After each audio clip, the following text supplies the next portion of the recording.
ইয়াবলুগান্না ইনদাকাল কিবারা আহাদুহুমা আও কিলাহুমা ফালা তাকুল লাহুমা উফি ওয়ালা তানহারহুমা ওয়া কুল লাহুমা কওলান কারীমা। তাদের দুজনের মধ্যে যদি কেউ বার্ধক্যে তোমাদের নিকট উপনীত হয়, তাদেরকে ধমক দিও না, তাদেরকে উফ বলো না। কুরআন বলে তাদেরকে উফ বলতে দিও না। তারা কিছু বললে, পিতামাতা তোমাদেরকে কিছু আদেশ করলে তুমি সন্তান হিসেবে মাথা পেতে নাও, যদিও তোমার জন্য কঠিন হয়। মা বাবাকে উফ বলতে শুনিও না, মা বাবাকে ধমকি দিয়ে কথা বলো না। কারণ হচ্ছে মা বাবা এমন একটা জিনিস, রাসূলুল্লাহ সাল্লাল্লাহু আলাইহি ওয়াসাল্লাম হাদিসের মধ্যে বলেন, হুমা জান্নাতুকা ওয়া নারুকা। মা বাবাই তো হলো জান্নাত এবং জাহান্নাম। এই হাদিস দ্বারা আমরা বুঝতে পারি যে যারা মা বাবার খিদমত করবে, যারা মা বাবার কথা মানবে, তারা হবে জান্নাতি মানুষ। আর যারা মা বাবার নাফরমান সন্তান হবে, মা বাবার সাথে খারাপ আচরণ করবে, তারা কোথায় যাবে? জাহান্নামে। তো এই হাদিসের কথা আমরা বুঝতে পেরেছি যে আমরা মা বাবার খিদমত করলে আমরা জান্নাতে যেতে পারবো। তো এর থেকে সহজ কথায় যদি বুঝাতে হয়, আমাদের সার্টিফিকেট আমাদের ঘরেই রয়েছে, কিন্তু আমাদের অর্জন করে নিতে হবে। এটাই সত্য কথা। কারণ মা বাবা দিনের পরে দিন কষ্ট করেছেন সন্তানের জন্য। আর এই সন্তান একটু যখন বড় হয়, যখন তার যৌবন আসে, পরিপূর্ণ যৌবন তার ভিতরে আল্লাহ পাক রব্বুল আলামিন দেন, তখন সে অস্তিত্ব হারা হয়ে যায়। তখন মালিককে ভুলে যায়, তার পিতামাতাকে ভুলে যায়। এটার কারণ হচ্ছে আমরা হাদিস থেকে, কোরআন থেকে দূরে সরে গিয়েছি। হাদিস তো বলে যে সন্তান মা বাবার সাথে খারাপ আচরণ করবে, তার ঠিকানা জান্নাত নয়, তার ঠিকানা জাহান্নাম। লা ইয়াদখুলুল জান্নাতা মান্নানুন ওয়ালা আকুন ওয়ালা মুদমিনু খামার। এই হাদিসের মধ্যেও বলা হয়েছে যে সন্তান মা বাবার সাথে খারাপ ব্যবহার করবে, সেও জাহান্নামে যাবে। যে উপকার করে খুঁটা দিবে, সে কোনোদিন জান্নাতে প্রবেশ করবে না। মদ পানকারী কোনোদিন জান্নাতে প্রবেশ করবে না। আবার কি সন্তানের কথাও বলা হয়েছে, যারা মা বাবার সাথে খারাপ আচরণ করেছেন, তারাও কোনোদিন জান্নাতে যেতে পারবে না। প্রিয় মুহতারাম হাজিরিন, যদি আরো কথা বলতে হয়, সময় কম, অল্পতেই শেষ করে নেব ইনশাআল্লাহ। মা বাবা তো ওনারা এমন একটা জিনিস, দুনিয়ার সব কিছুর মধ্যে স্বার্থ আছে। আপনার ভাই আপনার পিছনে খাটতেছেন, আজকে আপনি ছোট, আপনার ভাই বড়, আপনাকে পড়াইতেছেন টাকা দিয়া। একদিন আপনার কাছে আবদার করে বসবে, ওইটা বলবে সেটা বলবে, তোকে এত খরচ দিয়ে পড়াইলাম আর তুই আমার জন্য কি করলি।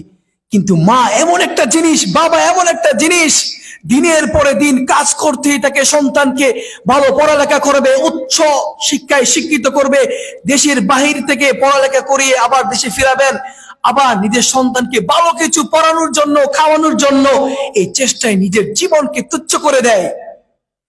নিজের ভূমি ছাড়তে বাধ্য হয় এই পিতা, নিজের দেশ ছেড়ে অন্য দেশে যায়, যাওয়ার পরে ইনকাম করে করে বাড়িতে পাঠায়, যেন তার সন্তান ভালো কিছু শিখতে পারে, ভালো কিছু খেতে পারে, ভালো কিছু পড়তে পারে। আর তুমি এই বাবাকে কেমন করে বাবার সাথে খারাপ ব্যবহার করো। প্রিয় মুহতারাম হাজিরিন, বাবার সাথে খারাপ ব্যবহার করলে তোমার ওই ঠিকানা জাহান্নামেই হবে। আসলে হাদিস দ্বারা এটা প্রমাণিত। আরে ভাই, মা তো এই জিনিস,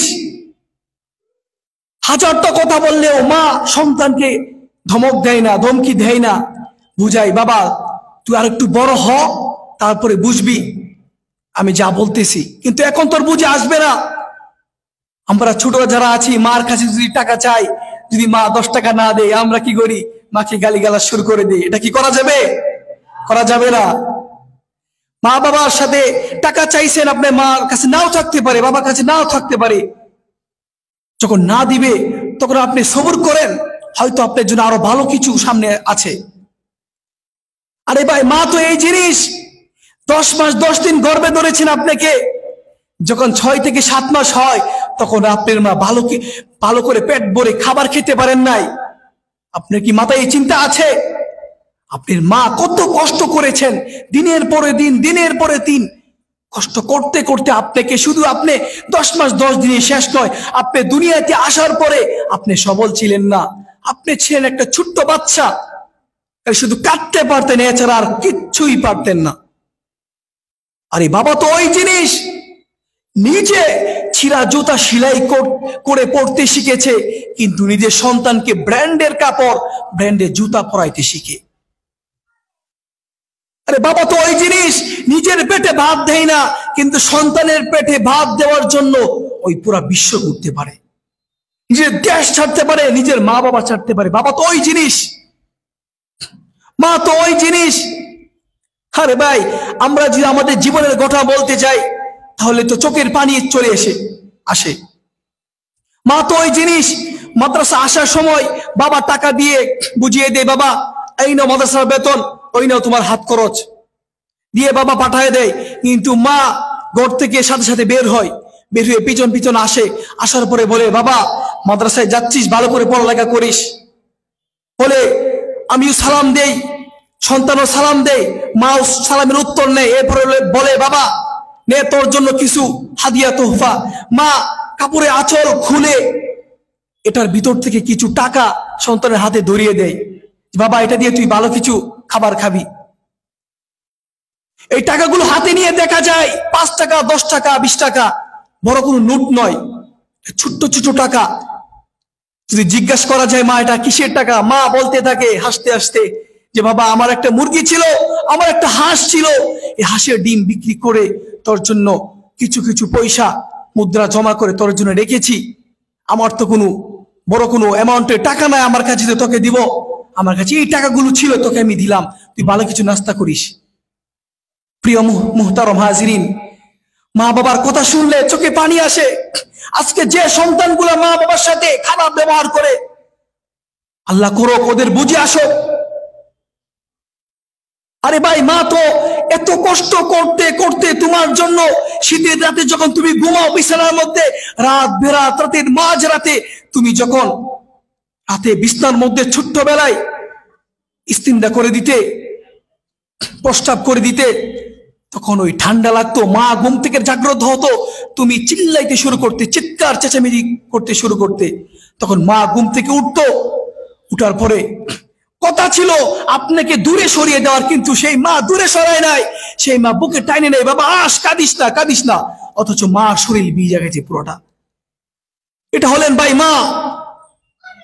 আজকে এই সন্তানগুলা কেমন করে নিজের মার সাথে খারাপ ব্যবহার করে, পিতা মাতার সাথে খারাপ ব্যবহার করে। প্রিয় মুহতারাম হাজিরিন, দিলের ভিতর কথাগুলো রোপণ করেন। আপনার মা কতটুকু কষ্ট করেছেন আপনার জন্য, আর আপনি এটা দিলেন। বড় হওয়ার পরে কুরআন তো বলে তাদের সাথে উঠ বলা যাবে না, তাদেরকে ধমক দেওয়া যাবে না, কিন্তু আপনি কি করলেন? মা বাবাকে গালি দিলেন, আপনি স্ত্রীর ভালোবাসায় পড়ে আপনার মা বাবার কথা ভুলে গেলেন। হাই মুসলমান, তোমার ঠিকানা জাহান্নাম হবে।